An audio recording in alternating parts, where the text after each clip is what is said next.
श्री शिवाय नमस्तुभयम। दोस्तों, जैसा कि आप सभी लोग जानते हैं कि 28 दिसंबर 2025 रविवार को पड़ रही है पौष महीने की शुक्ल पक्ष दुर्गाष्टमी व्रत, जो बहुत ही खास है।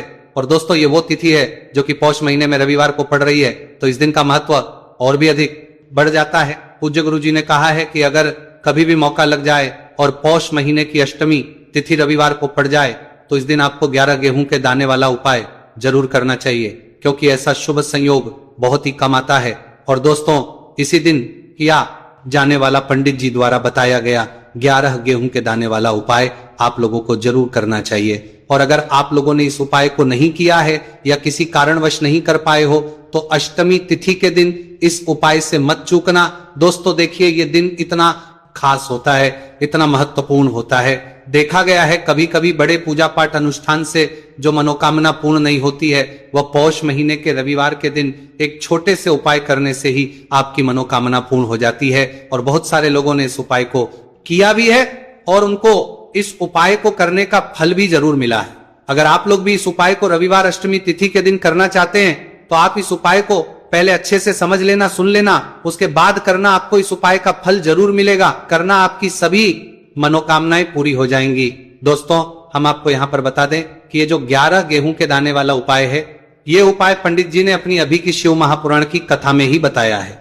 और इस उपाय को करने से आपके घर में चाहे किसी भी प्रकार की दुख और समस्या क्यों ना चल रही हो, आपको उसका कारण भी नहीं पता है कि भाई ये समस्या किस कारण से चल रही है, उसका कुछ भी कारण हो सकता है। जैसे पितृदोष हो सकता है, काल सर्प दोष हो सकता है, या किसी भी तरह का मंगल दोष भी हो सकता है। और भी बहुत के दोष होते हैं, कुछ भी हो सकता है।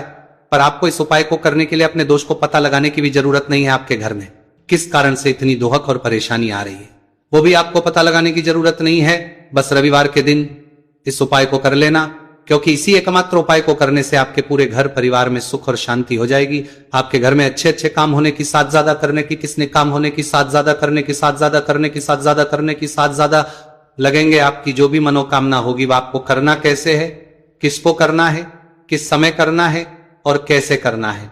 देखो, उपाय बिल्कुल आसान है, बस समझने वाली बात है। ध्यान से समझिए, उसके बाद ही आप लोग जो है इस उपाय को जरूर कीजिएगा। लेकिन उससे पहले जो भी मेरे भाई मेरी प्यारी बहनें आज चैनल पर पहली बार आए हैं या मेरी आवाज आज पहली बार सुन रहे हैं, अगर आप भी महादेव के सच्चे भक्त हैं तो वीडियो को लाइक और चैनल को सब्सक्राइब जरूर कर लें और कमेंट बॉक्स में लिखे हर हर महादेव, जय भोलेनाथ। अब सबसे पहली चीज हम लोग ये समझते हैं कि इस 11 गेहूं के दाने वाले उपाय को इस अष्टमी तिथि के दिन किसको करना है। तो देखिए, इस उपाय को घर के सभी सदस्यों को करने की बिल्कुल भी जरूरत नहीं है। घर में से कोई एक मुख्य बड़ा सदस्य ही इस उपाय को करेगा तो उस घर परिवार के सभी सदस्यों को इस उपाय को करने का फल मिल पर वो बड़ा सदस्य कौन होगा, कौन व्यक्ति इस उपाय को करेगा। तो यहां पर देखिए, हम आपको बता दें, घर की जो बड़ी माताएं बहनें होंगी, घर की बड़ी माताओं बहनों में से कोई भी एक माता बहन इस वाले उपाय को कर सकती है। अपने पूरे घर परिवार के लिए घर में सभी सदस्यों को इस उपाय को करने की जरूरत नहीं है। मात्र घर की जो बड़ी माताएं बहनें हैं उनमें से कोई भी एक माता बहन इस वाले उपाय को करेगी, उसके घर परिवार के पूरे सदस्यों को इस उपाय का फल मिलेगा। अगर किसी कारणवश माताएं बहनें घर में उपस्थित ना हो या वो इस उपाय को ना कर रही हो, कुछ दिक्कत हो, तो भाई उस जगह पर फिर घर का कोई बड़ा व्यक्ति भी इस उपाय को कर सकता है।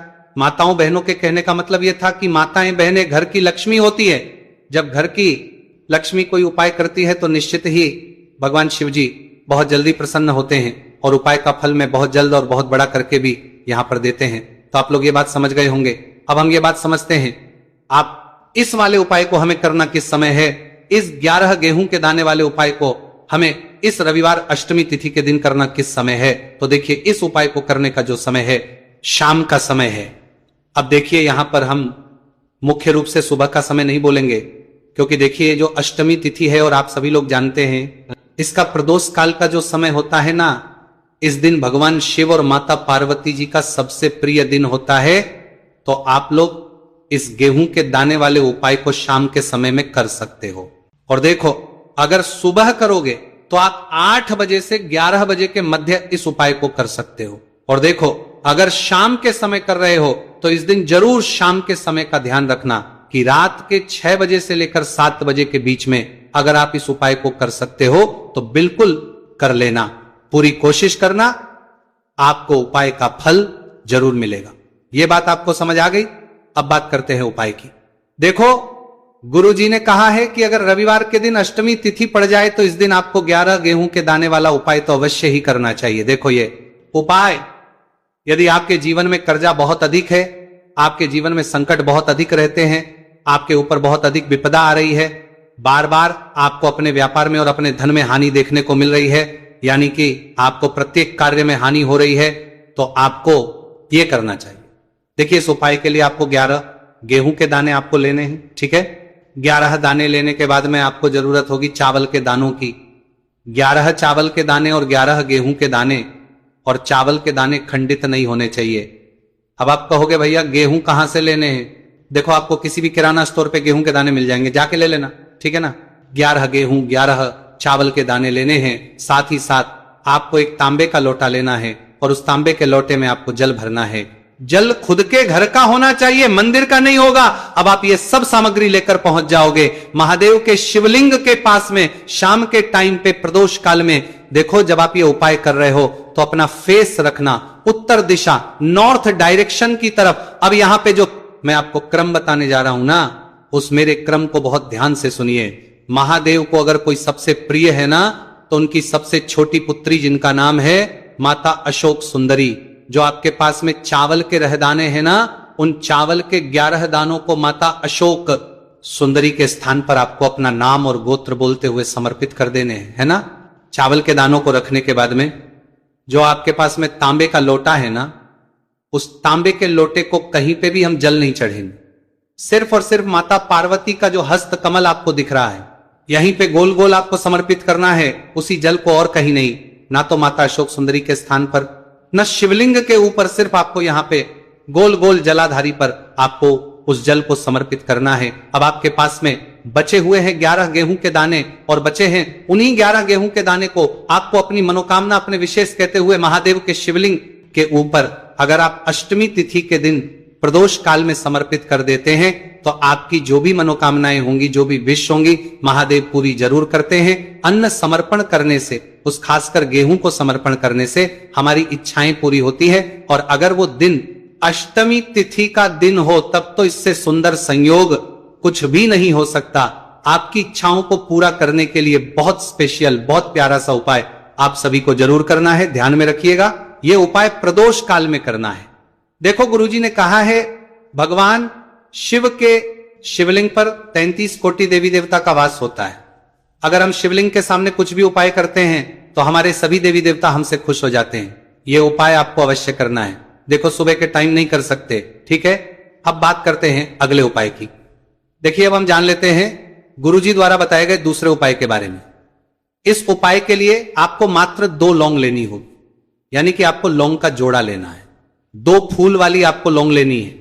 लौंग का जोड़ा से भी खंडित नहीं होना चाहिए, इस बात का ध्यान रखें। इसी के साथ में आपको लेना होगा लाल चंदन का पाउडर। देखिए, यदि आपके पास लाल चंदन की लकड़ी है तो उसे घिसकर भी आप चंदन के रूप में प्रयोग कर सकते हैं। यदि पाउडर है तो उसका भी आप अपने खानदान का पाउडर देखिए उपाय के लिए प्रयोग कर सकते हैं। देखिए, चंदन जो है वो तेज का प्रतीक माना गया है और साथ ही साथ जीवन के अंधकार को दूर करने का प्रतीक माना गया है। अब इसी के साथ में मात्र एक तांबे के पात्र के अंदर शुद्ध जल लेना होगा अपने घर से। अब दोस्तों, ये तीनों सामग्री लेकर के सीधे आपको पहुंच जाना होगा भगवान शिव के मंदिर में। देखिए, इसी के साथ में आपको एक गोल बाती का दीपक भी लेना होगा। दीपक आप मिट्टी का भी ले सकते हैं, शुद्ध घाटा मड़कर उसका भी तैयार कर सकते हैं, और दीपक में आपको शुद्ध घी का प्रयोग करना है। लेकिन जैसे ही आप इन सभी सामग्रियों को में लेकर के पहुंचेंगे मंदिर में, जैसे ही आप चौखट के वहां पर पहुंचेंगे तो मंदिर की चौखट के सीधे तरफ आप जो अपने साथ एक गोलबाती का दीपक लेकर के आए हैं, उसे आपको सबसे पहले तो प्रज्वलित कर देना है। यानी कि जैसे ही आप मंदिर की चौखट के वहां पर प्रवेश करते हैं तो उसके सीधे तरफ आपको ये गोल बाती का दीपक प्रज्वलित कर देना है।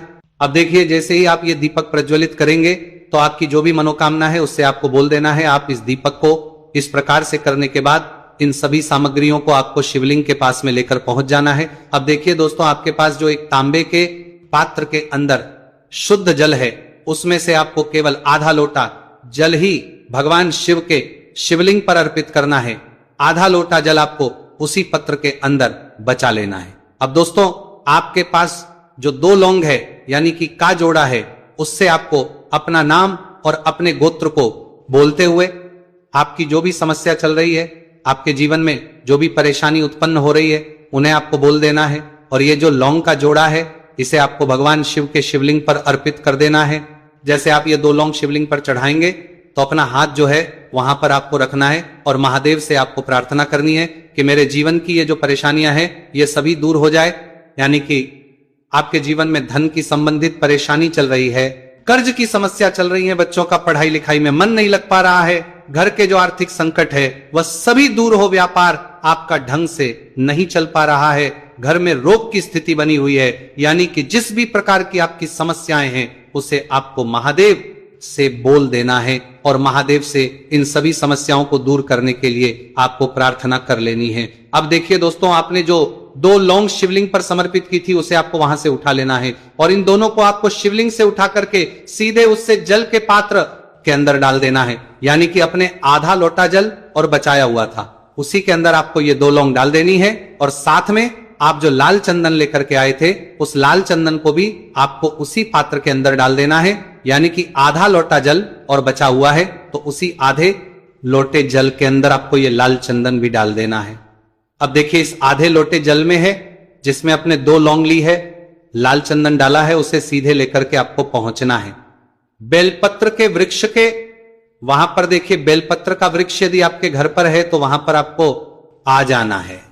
आपके घर के आसपास कहीं भी है तो वहां पर आपको पहुंच जाना है और उसके बाद आपका जो मुख है वह उत्तर दिशा की ओर होना चाहिए और उसके बाद आपको अपना नाम और अपनी गोत्र को बोलना है और पुनः अपने जो भी परेशानियां शिवलिंग के पास में बोली थी उन्हें आप वापस से बेलपत्र के वहां पर भी बोल देनी है। और ये जो आधा लोटा जल और है, इससे आपको पूरा बेलपत्र के वृक्ष की जड़ में श्री शिवाय नमस्तुभयम इस मंत्र का जाप करते हुए समर्पित कर देना है। तो बस इतना सा उपाय आपको करना है। जो भी आपकी परेशानी है, समस्या है, उससे महादेव निश्चित ही दूर करेंगे। अब दोस्तों, हम जान लेते हैं तीसरे चमत्कारी और विशेष उपाय के बारे में। देखिए, ये उपाय बहुत ही है क्योंकि इस उपाय से आपके जिम में तेज की वृद्धि होगी। यानी कि जीवन से जितना भी अंधकार ही वो सभी दूर होगा। तो इस उपाय के लिए आपको मात्र 1 गुड़ का टुकड़ा लेना है। गुड़ का टुकड़ा आपके जीवन में तेज की वृद्धि करता है और साथ ही साथ आपके जीवन से जो अंधकार है उसे दूर करता है। इसी के साथ में आपको 1 चावल दाना यानी कि अक्षत का दाना लेना है। ये चावल का दाना आपके जीवन में सुख शांति को लेकर के आता है, आपके जीवन में धन की जितनी भी परेशानियां हैं उन्हें समाप्त करता है। इसी के साथ में आपको मात्र 1 हरा मूंग लेना है। हरा मूंग जो है वह बुध ग्रह को प्रसन्न करता है। देखिए, हरे मूंग का उपाय करने से बुध ग्रह मजबूत होता है और बुध ग्रह के मजबूत होने से बुद्धि, ज्ञान और विवेक की प्राप्ति होती है।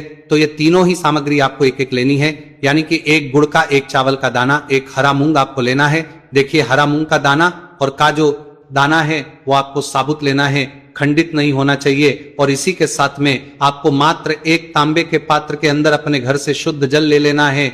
देखिए, अब इन सभी सामग्रियों को लेकर के सीधे आपको पहुंच जाना है भगवान शिव के मंदिर में। आप ये उपाय सुबह से लेकर के शाम तक किसी भी समय कर सकते हैं, लेकिन रविवार के दिन ही आपको इस उपाय को करना है। तो सबसे पहले तो ये जो 1 गुड़ का टुकड़ा है, 1 चावल का दाना है और 1 हरा मूंग का दाना है, उन तीनों को आपको उस जल के पात्र के अंदर डाल देना है। लेकिन ये जो उपाय है आपके जीवन की सारी परेशानी